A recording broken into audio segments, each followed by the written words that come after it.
வடக்கு மற்றும் கிழக்கு மாகாணங்களில் சிறிதளவு மழை பெய்யக்கூடும் என வளிமண்டலவியல் திணைக்களம் எதிர்வு கூறியுள்ளது. நாட்டின் ஏனைய பகுதிகளில் பிரதானமாக மழையற்ற வானிலை நிலவக்கூடும் என அந்த திணைக்களம் வெளியிட்டுள்ள வானிலை முன்னறிவித்தலில் தெரிவிக்கப்பட்டுள்ளது.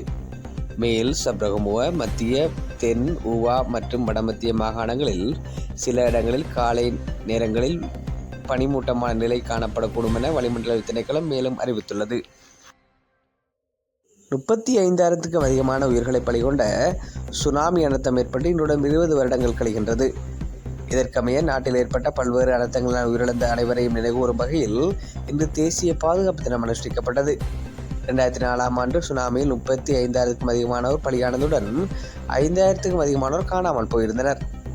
இதற்கமைய 2005ஆம் ஆண்டு முதல் ஒவ்வொரு ஆண்டும் டிசம்பர் 26ஆம் தேதி தேசிய பாதுகாப்பு தினமாக அனுஷ்டிக்கப்படுகிறது. இவரிடம் தேசிய பாதுகாப்பு தினத்தை மாவட்ட மட்டத்தில் நடத்துவதற்கு ஏற்பாடுகள் செய்யப்பட்டிருந்ததுடன் பிரதான நிகழ்வு காலி பெரலிய சுனாமி நினைவு தூபிக்கு முன்பாக இடம்பெற்றது.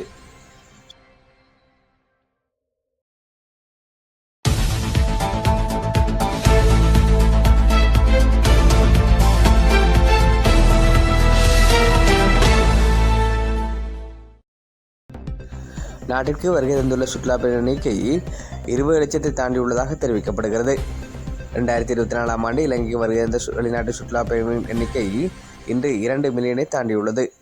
தாய்லாந்திலிருந்து வருகை தந்த தம்பதியினரால் அந்த இலக்கு அடையப்பட்டுள்ளதாக இலங்கை சுற்றுலாத்துறை அதிகாரிகள் தெரிவித்துள்ளமை குறிப்பிடத்தக்கது. இது இலங்கை வரலாற்றில் ஒரு முக்கியமான மைல்கல்லாக இருக்கும் என சுற்றுலா அவதானிகள் கருத்து வெளியிட்டுள்ளமை குறிப்பிடத்தக்கது.